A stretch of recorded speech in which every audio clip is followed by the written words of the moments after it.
Jewish traders settled in Manchester over 200 years ago. It's now the fastest growing community in Europe.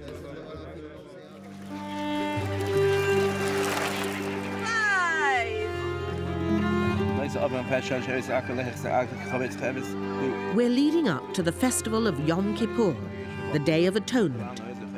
It's when Jews symbolically throw away their sins and fast for 25 hours. Even Jews who don't observe any other festivals will refrain from work. Joel Lever is hosting his end of Yom Kippur party. Are we all hungry? Ian, have you been fasting today? Yes. Good, lovely. Today's the Day of Atonement, so we've fasted all day, we've been to the synagogue, now everyone's come to break the fast. Some of my Muslim friends, they fast for a month, and it's fantastic. We only have to do it for a day. So who's the lucky ones there? You have to repent for all your sins. We've got a lot. We've got a lot of sins. Yeah. So what we're going to do shortly is we're going to go and find a lake somewhere and we're going to throw ourselves in it, cleanse our bodies of all the sins, and then jump out again. Yeah, and then we're done for another year. We're done for another year. We can start again. The hardest part is the fasting, though, because we do like our food, don't we? Yeah. 25 hours is a long time. Any room for a little one? I'm not a religious person. I know what I should do and what I shouldn't do, but I think at the end of the day, if you're a good person, you've got everything. I love strudel. I went to a Jewish school, but we were never religious. I had a bar mitzvah.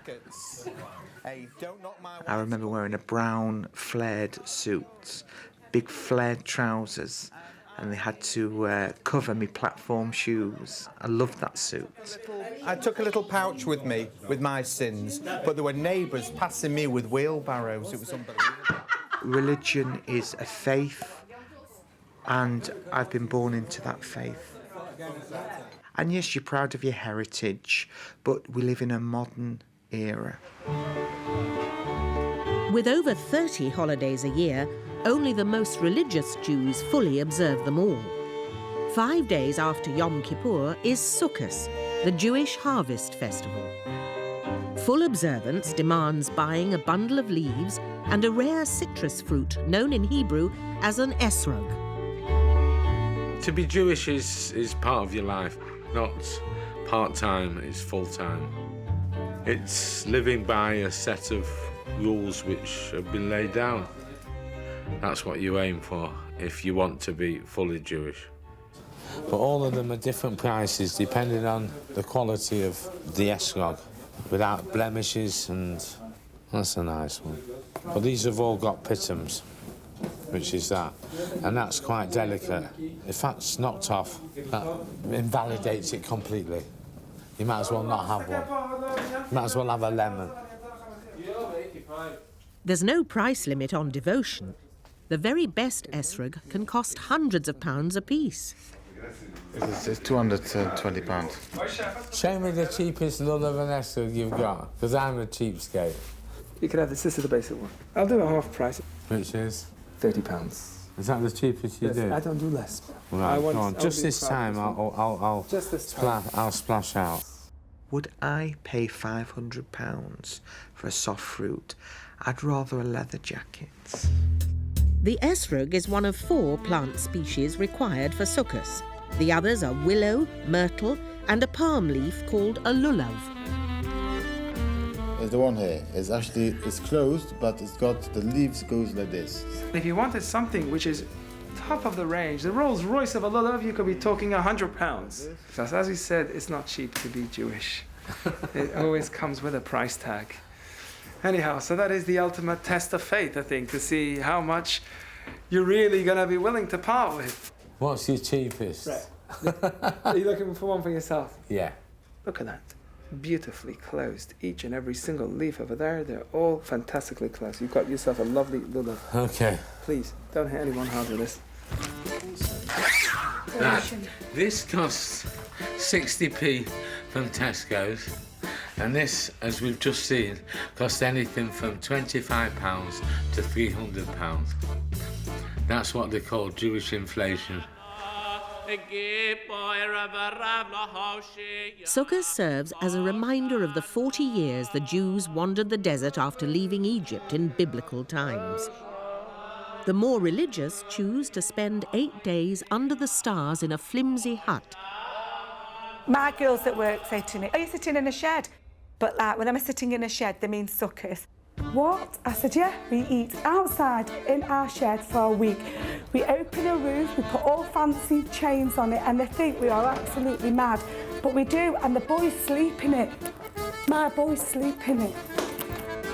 Our little sukkah. It's not part of the house, we have it outside. Much better to be in my sukkah than watching X Factor. I mean, my sukkah isn't very big, so I can only have about 8 or 10 people in it. But we drink and we joke and we laugh and we sing. I'm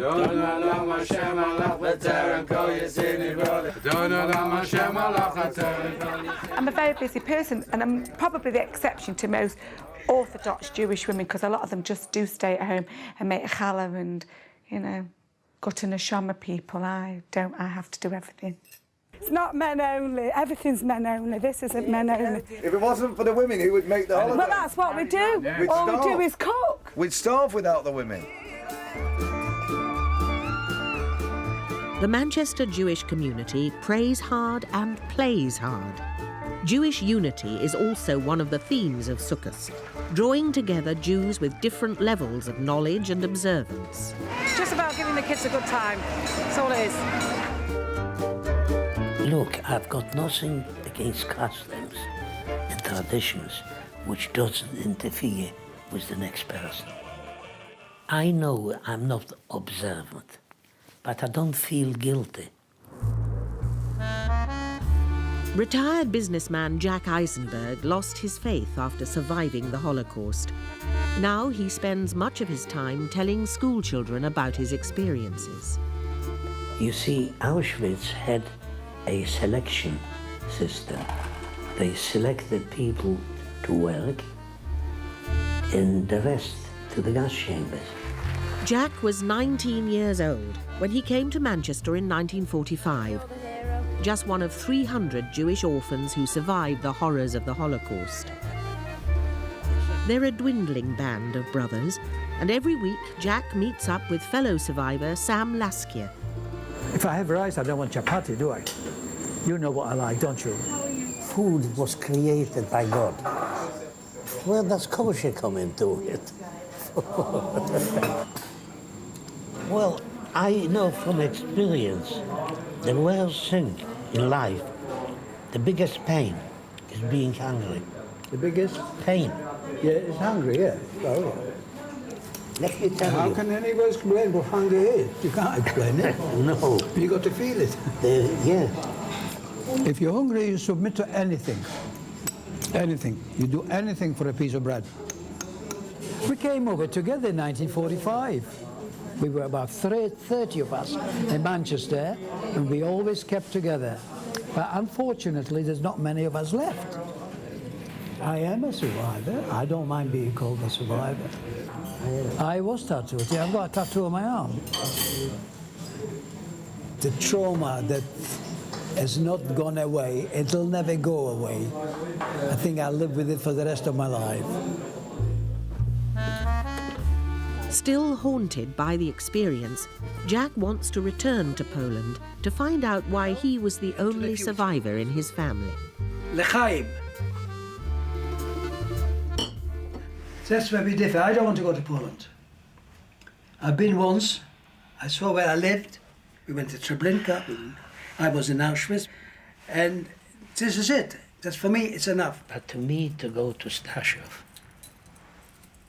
I could live there. Because that's where I was born. That's where my parents were.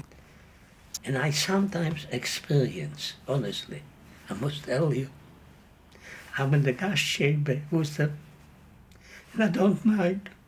You don't mind? No, because I embrace them.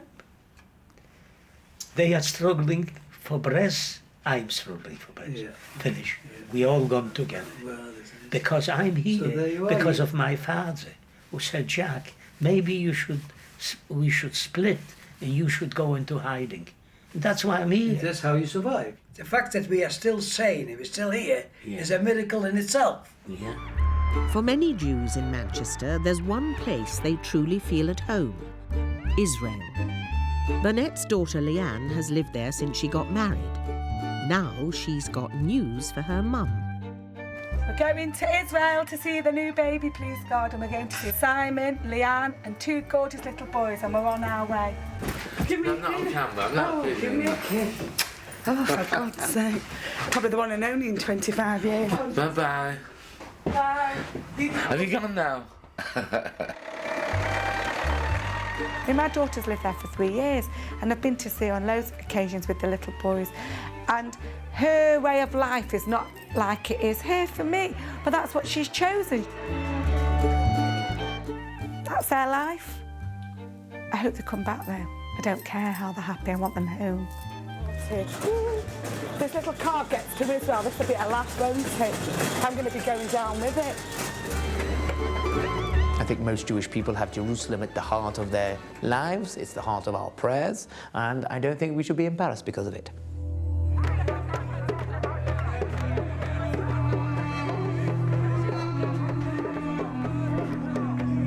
Israel's our country. It's where we can feel at home in. We haven't got a problem with the food. You're with a fellow Jew, and that's how it is. It's much easier to be there. A lot of the commandments are only appertaining to the land of Israel. So living outside Israel, you're not a fulfilled Jew. To me, it's a holiday place, it's fun, it's very, very modern. Clubs, restaurants, it's a young country, and it's a fantastic place to holiday. But it's no holiday for Burnett. She's come to Israel to help her daughter's family. They live in one of the most orthodox areas of Jerusalem. This is Hanoch, very, very, very religious area. Nobody has a television, no one has a video, so you won't see my daughter or the grandchildren on this programme. They actually live up there on the 3rd floor in an apartment, really, really nice. This is my usual trip here when I'm with my daughter. Shopping, cooking, helping her, making chicken soup. You can't be without Burnett's mummy's chicken soup. New baby nappies. Everything's kosher in the supermarket. It's a lot easier. I don't have to check. I just buy it. Most people now are moving more to the right, where they are becoming much more religious. My daughter and son-in-law, to other people that are like my friends at home, would say she's more orthodox than me. She wears her hair covered, I don't. And he learns in the yeshiva. My husband doesn't, he works. So cute. They have about 1,000 babies, bless them, are born a month here, which is a lot of babies. So every other shop is a baby wear shop. That's how it is. What a kerfuffle. In England, at least I'd have a car to get about in, but this is an absolute joke. We've got 3, she's on the 3rd floor, we've got 3 flights of stairs to get to. Back in Manchester, Joel Lever is getting into shape for a hard day on the front line of fashion. Be careful what's underneath, it's very, very frightening. Oh, Saturday morning, come in here, transform myself, ready for the day. Go on, you can do it vigorously, pretend I'm in a washing machine. I'm not thinning out, am I? No. Are you sure? You tell me. Well, I'm a self-made man. I was 15 and I went to work for a department store in Manchester, and they started me on the bacon counter. Nice Jewish boy works in a bacon counter. So I think I was drawn to fashion. I buy, I sell, I design. If I can earn money, I'll do it. To coin a Jewish phrase, I'm in the schmatter game. You beat me to it. You beat me. There's always a wedding, there's always a bar mitzvah, there's always a bat mitzvah, there's always something. Jewish people love clothes. This is a mezuzah. It's a good luck charm, and every Jewish household has one, and you put them on the side of the door and it's got a scroll inside. I have one on every door in the house. Most Jewish people do. Based in the heart of North Manchester, Mon Ami has been catering for fashionable and frum ladies for 25 years. You've had quite a few religious ladies in this week, but one thing religious women don't wear, they don't wear red, because red draws your attention to a woman. Yeah, no, you can have red hair, you can have a red shaitel. In fact, let me take this off. That is stunning. You can put a black top under that with sleeves and then it becomes kosher. I think a lot of Jewish people are in the rag trade because it comes naturally to them. And if you've got a little bit of a flair about you, you're good at it. Do you know my favourite tune? What's that? The singing of the till. Why did I not know? How does it go? Do we know that tune? Ka-ching, ka-ching, ka-ching, ka-ching.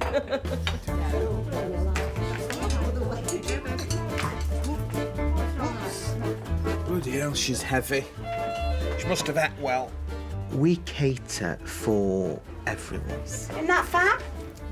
We start from birth right through until exit time. I don't do shrouds, but I do everything else. How do I look? I've always been a businessman.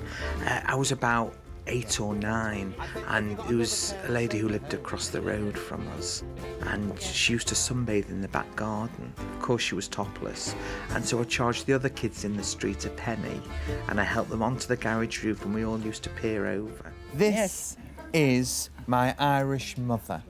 And that is my Jewish son, that I've known for a long time. So how long have you been with us? Oh, I've known you 28 years. She's a marvellous sales girl.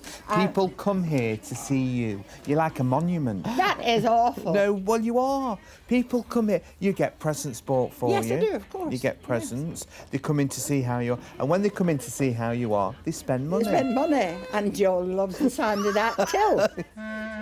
Most of my girls now are late 50s, early 60s, and they come to work because they enjoy it. The customers love them, and we work as a big family. The Jewish race has been going thousands of years, and yes, you're proud of your heritage, but we live in a modern era, and what they used to do in the desert 5,000 years ago, they did because they knew no difference. Joel's shop has always traded 7 days a week. But now he's started to get angry letters from the religious community about opening on the Sabbath. There are many Shomer Shabbat people, either unaware that your clothing store is Jewish-owned, they would feel sick and disgusted knowing that they are supporting a store which is open on the Shabbos. I believe in live and let live. And I get infuriated because what they try and do is they try and turn me into being more religious. I don't want to be more religious. Right, what are we doing? What do we do? Well, the more religious people observe Shabbos by totally downing tools. Some people don't turn a light on, they don't drive, they don't do anything that is mechanical. Yeah, everything's straight. What about the payers? You leaving them a bit longer? No. No? Cut them. Cut them just to the bone? Yeah. OK. I don't work on a Sabbath now. Used to be, I never observed it at all, and I used to work on Sabbath. And maybe it's influence of me working down in this area and being amongst Jewish people. You've been friends with people for 25, 30 years. Now, obviously, they're non-Jewish, they're Christian, this, that, the other, and then they invite you around and say, hey, Clive, we're having a meal, or we're having this. And then the other, you say, I'm sorry, I can't come to your house anymore. What do you mean? Why? Because I've suddenly gone religious, I've suddenly eating kosher food and whatever like that. Oh, right. That to me is a no-no. You know, you can't do that to people. OK, young man? Very good. I know about Shabbos because I was brought up till the age of 13 in a religious atmosphere. Family, religion, that was the life. Jack Aizenberg's life changed with the outbreak of the Second World War. He lost his family in the Holocaust, but he survived to make a life in Britain. Now he's going back to visit his past. We are going to Poland, Staszów, the town I was born. Because don't forget, I am the only survivor of the small family, of the four of us. I can ask myself the question, why me? Why not the others?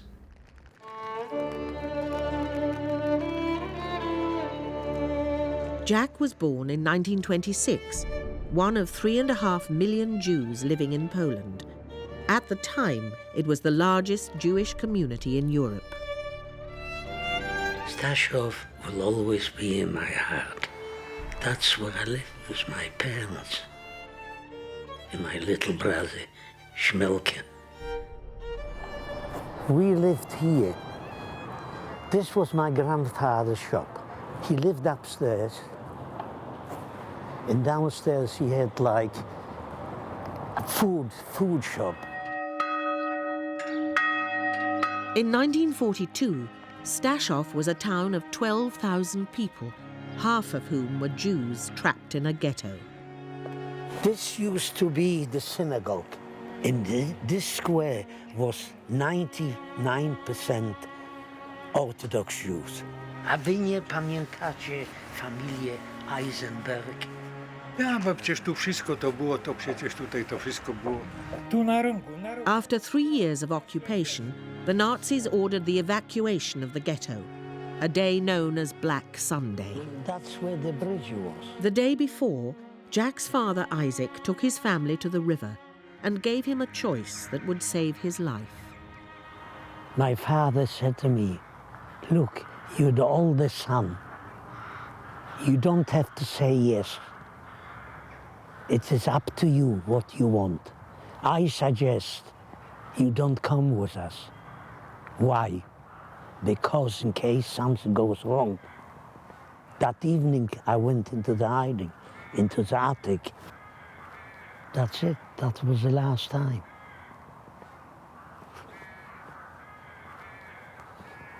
Makes you sick.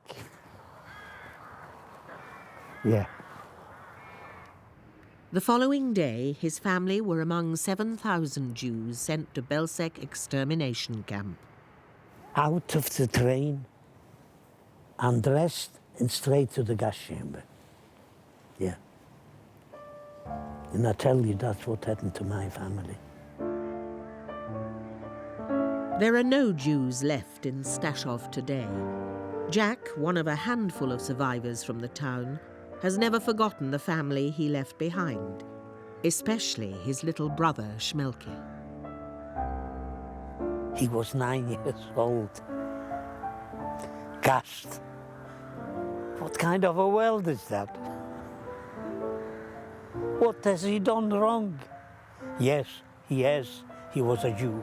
That's what his guilt. He was a Jew. In Jerusalem, there's nothing quite like a Jewish wedding, whether you're invited or not.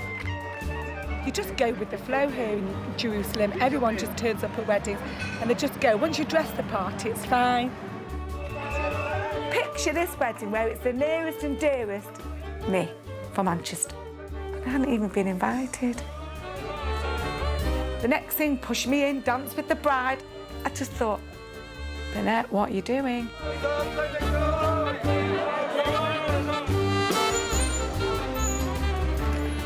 Burnett's Manchester has a handful of kosher shops. In Jerusalem, there are whole districts. Many are settled by ultra-Orthodox Jews from Eastern Europe, but there's always a few friends from home here as well. From Manchester, my friend's daughter from Manchester, Talia. My upbringing was very religious. My mum never wore a shaitel, but it wasn't like it is today. First of all, you have to be quiet, not. You have to wear a shaitel, don't. And that sort of thing. So you have to fit into this sort of little box. If you don't cover your hair with a wig, you can look quite cute and trendy with a scarf. Oh my God. You have to have a nice face to do this, don't you? You have to look nice. Oh, I can't wear that. Oh, I look like I'm frying fish or something. I look like I'm making chicken soup. Oh, no! Talia, what about the ones that go like that? Oh! I just love it! Do you like this? If you live in Manchester, you wouldn't take it off. You'd wear that on your head all the time. Geshem, Geshem, Geshem, Geshem, Anglia. The more religious areas of Jerusalem have strict rules of modesty, dictating not only dress codes, but also the segregation of men and women. I have been on a road where there's been women on one side and men on the other side. In fact, somebody said to me, if I saw my middle boy in the street when he was in yeshiva, do not hug him, do not go near him. But that's what they're like. You have to really respect them. Yeshivas are men-only colleges of Jewish learning. Israel has become the place to be for many religious boys from Manchester. Well, a yeshiva is basically a college where you would spend up to 10 hours a day studying mostly the Talmud and areas of Jewish law. And therefore, it sets you up for life because you get a good knowledge before you get married, and then you know how to run your own home, bring up your children, supposedly. Thousands and thousands of boys are there all learning. In these white shirts, and it's like a uniform with the black suits and the black hats. This is Gabby's friends from Manchester. Gabby, they're coming here looking for girls, I think. I've been here since August 29th. I've been in yeshiva here. We start at 7:15. We do have a break in the afternoon for about 2 hours. I couldn't do that. It's a solid day. That's why women don't do things like that. We just make bread. Do you miss Manchester? I miss the friends that are still there, but I love it in Israel. Absolutely love it here. We're slowly losing gorgeous boys. It's going to be just me, myself and I. We'll be back then, don't worry. It's a new thing now. A boy should go into try and do some learning before university. My youngest one's going in July. We're going to start off for 2 years. Could be 6, could be 7. Gabby asked for a souvenir. I could bring him back a potato cooker. I don't want to say I'm going to lose my son, because I won't. But a lot can get into the system and they don't come out. The heads of the fish, you have that on Rosh Hashanah. Ooh. Parents will see them once or twice a year, or they'll be married. Shidduch, dum, finished.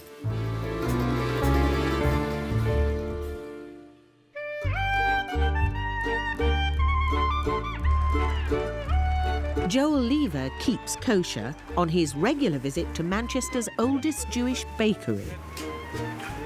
I don't think there's any chance of my children wanting to go on a yeshiva or a seminary in Israel because we don't live that sort of life. All right, Mars. Yeah, you're going to make some bread with Emma and Ollie. My children have been brought up in a kosher home and they're taught everything they need to know about Judaism. As they grow older, then it depends what path they want to take. They might want to go religious and they might want to not be religious. Okay, get your 3 strands. You do a plait like that, yeah? Rubbish. Challah bread defines a Jewish religion. Friday night is nothing without challah bread. I mean, to have a challah on the table is very, very important. Do I like challah? Do I look like I don't eat bread? I love challah, yeah. There we go. Lovely fresh challah. I think that understanding the food that's associated with the Jews is very important, but I think more important is understanding the religion. For the non-Jewish person looking into Jewish life, and it must be really, really confusing for them. And I think for a Jewish person being involved in Jewish culture, I think it's just as confusing. When did you know you wanted to be a master baker? From about 11. Yeah. Right, all to the car. Just have a look in the mirror. She likes what she likes, but at night she gets all her clothes out, don't you? And you lie them all out ready for the next day. She's going to take over Daddy's business, aren't you? Turn round. A lot of Jewish people are in the rag trade because it's inherited, because the parents were in it. So when a lot of the immigrants came to England, they were in the rag trade. I don't really want my kids to follow in my footsteps. I think it'd be a lot easier for them if they had a profession. Yeah, stunning. Well, do you fancy her in it? I fancy her in a bin bag. You don't mind me putting my hand up your skirt? Joel is still getting complaints from the Orthodox community for opening on the Sabbath.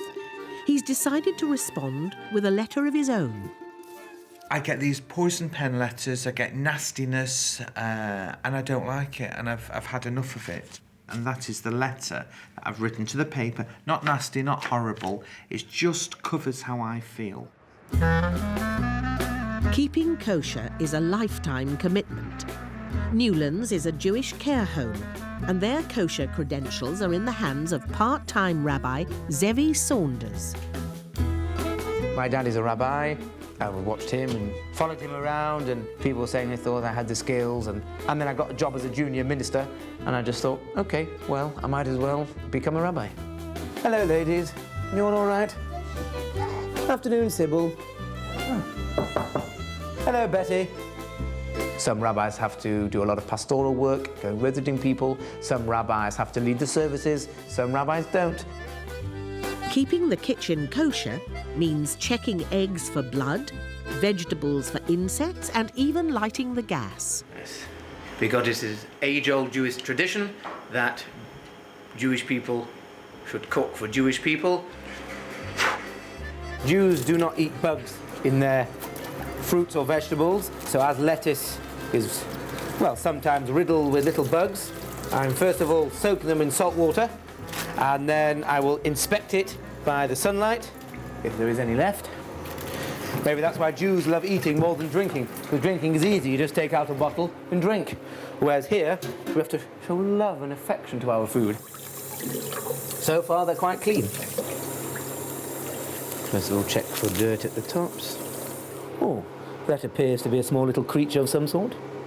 Not anything exciting, we've never found a snake or anything. Rabbi's job is to be nosy, stick his nose in, whether it's called for or not, to see how things are really going. So I like to say, as a rabbi, you've got to be a Jacob's ladder kind of a guy. Yes, your head can be in the clouds, but you've got to have your feet firmly on the ground. You live in this world, got to know what's going on. Job done. For thousands of years, the Word of God has been written down in Torah scrolls and parchments. Even today in Manchester, the work of a scribe is far from obsolete. The head of the academy in which I was studying gave me an option of the three categories: the scribe, the Jewish slaughterer, and the circumciser. And of course, I don't really like the sight of blood. But on the other hand, writing, yes, that sounds very interesting. And yes, I would like to follow that, please. And obviously the rest is history. The whole thing is labour from beginning to end. It makes it of no consequence because even one letter can invalidate the whole rigmarole. Of course, if it was to become invalid and that person was to wear these tefillin for the next 30, 40, 50 years, then the sin by not having kosher tefillin would not be his fault whatsoever. It would all be my fault. So, as I say, that is a burden which is very, very heavy to carry. We met in my sister's house, and then we knew it was right, and we got engaged. After 2 meetings, 2 days. And we have been married for 34 years, b'li'ayin hara. And it couldn't be better. After having written for 30-odd years, I'm afraid I would need a long time to calculate how many I'd actually written in that time. But suffice to say, many, many hundreds, if not thousands, of mezuzahs over that period of time. Our youngest son is Zachariah, who's married to Hannah. Our middle son... I would have liked at least one of the children to have become a scribe, but no, none of them was interested. And our oldest son is... The consensus amongst them was that it's too solitary, and they're social creatures, and they felt that it just wasn't for them.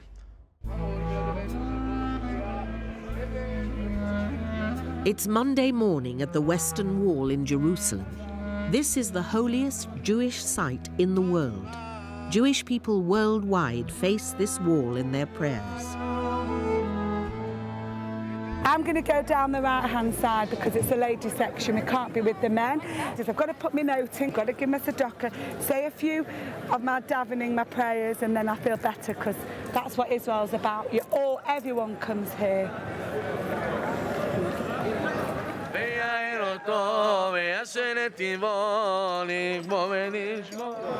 Oh, how fantastic! I've got the bar mitzvah.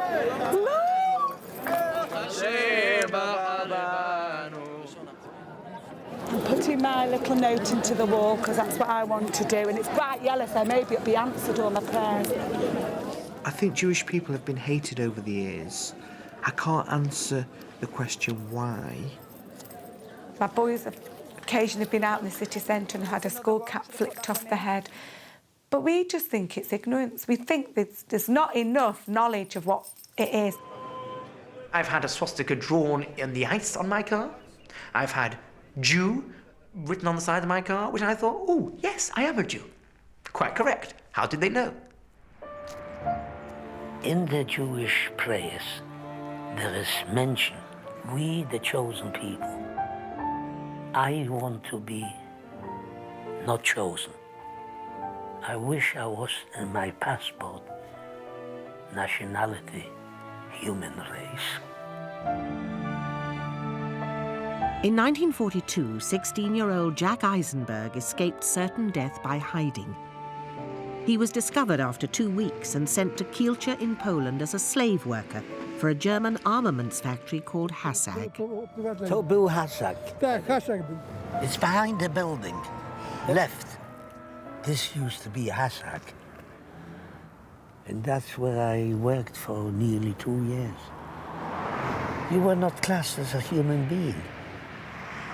No water, no heating. And if they thought you're not fit to work anymore, so they killed you.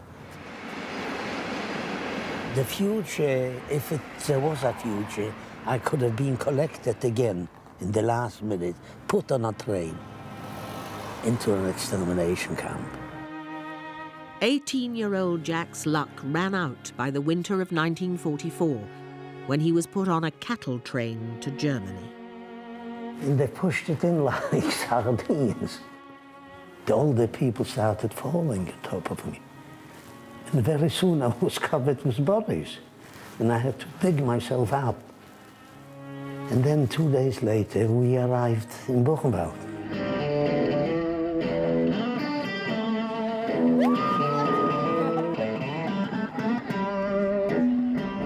It's Burnett's last night in Israel, and she's come to say goodbye to all her friends. Most are from Manchester, and they've all exercised their right in Israel's law of return to settle here. Would you like some soup? Most of these people here tonight are attached to Manchester. Manchester, Manchester, Manchester, Manchester, husband Manchester. Well, I miss Marks and Spencer. When I'm in Israel, we have the most amazing, wonderful friends that all lived in England. Well, let me tell you, they just make me and Michael one of the family. This is my home ground. Full stop. Full stop. Harnott is... No. It's a bit too heavy mob for me, but it's fine. It's a bit more ultra-orthodox. Yeah. We're more like Burnett, modern Orthodox. Yeah. You can see Michael. What did you see Michael into black leather? It's quite hard to be in both worlds, but you have to be. And some very religious people can't. They think the world should be made up of Jewish people, Jewish shops, Jewish people, Jewish clothes, Jewish this, Jewish that. It isn't. Even in Israel, not everybody's the same. You can't. When people say you've not come back suntanned, I need a holiday when I come back. 3 of them under the age of 2. Please God, Leanne will have lots of babies. Whatever Hashem gives her, she will have. That's what they believe in, that's what she wants. I'm not having them, I'm not bringing them up, she's doing it, it's not for me. I'm the mum. Keep stum. Is that just for the camera? Oh, that's great. You see he's jumping with excitement when he sees me. For Joel, it's just another day fighting the flab. Morning.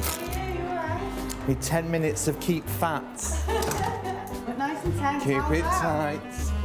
This is what I like. Oh, good. Easy exercise. Don't need to take my jacket off. Oh, my shoes. Well, I'm trying to lose a bit of weight, the lazy man's way. Unfortunately, I'm a foodie, and being Jewish, you know, the food's very nice. And do you know what? I can feel trousers slightly looser. 3, 2, 1, gone.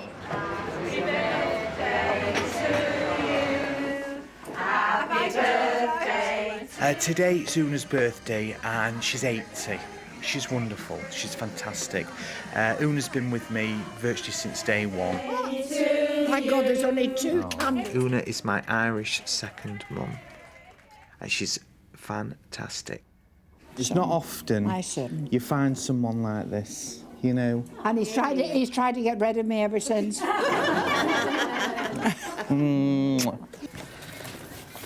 Me letter's in. Oh, right. Me letter's in. And it's titled, Customer said Rabbi had told her to avoid my shop. That's terrible. Yeah, it's terrible. But, you know, again, it's rules for one and rules for another. It's not getting more religious. I just think there's more religious people about because the community is growing. Alongside a growing Jewish community is a boom in betrothals. This is a wedding invitation that's happening tomorrow. Right, that's the next invitation. That's happening in 4 weeks, a wedding invitation. That's another wedding invitation that's happening in 2 weeks. This is an engagement invitation that's happening next week. So all the things that we're getting invited to, that's all we do. Tonight, Burnett is going to Rabbi Zevi Saunders' engagement party. It's a romantic story. His fiancée, Erica Corman, is American. 3, 2. And in order to seal it all, we do it in an old traditional way by Kinyan Suda. I'm giving you something which is a piece of a garment in Jewish law. First one to marry her, be a good husband to her, care for her, cherish her.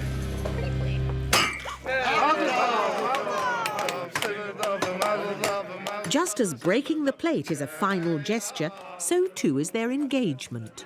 Oh, I'm so excited for these two. How did you meet? We met on the internet. Internet dating. I sent her an email on a Jewish dating website. And then I ignored him. And then, because it's a rabbi and he's from Manchester, that's so far away, forget it. I'm not going to respond. She turned me down on 2 websites, and the third one I got her. And I thought, oh, British accent. Well, those are always really cute. Well, I like your accent. About 4 or 5 of the girls that I've been out with, I think I've always been dumped. No, once I ended it, but all the other times they ended it with me. No, she didn't want to do that. Oh. Somebody once mentioned to me that they think people find me overpowering. Perhaps. And dominating. Not in a bad way, but sort of, you know, sort of very overbearing, perhaps. Zevi was with Erica for 22 days, but they never touched. But he finally popped the question on a day trip to Edinburgh. I asked her to marry me on the 20th of December at Edinburgh Castle. And I asked her if I could anoint her as my queen.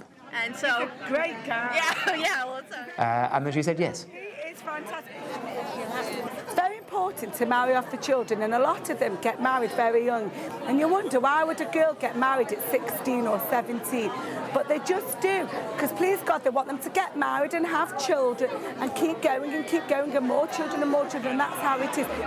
We're trying to give out the plate to all the single gorgeous girls, but there's nobody here tonight. Well, I'm... Weddings are a major part of our religion. We have, thank God, Kanana Horror, a lot of Jewish weddings. No Jewish weddings, no babies, and we need babies to carry on.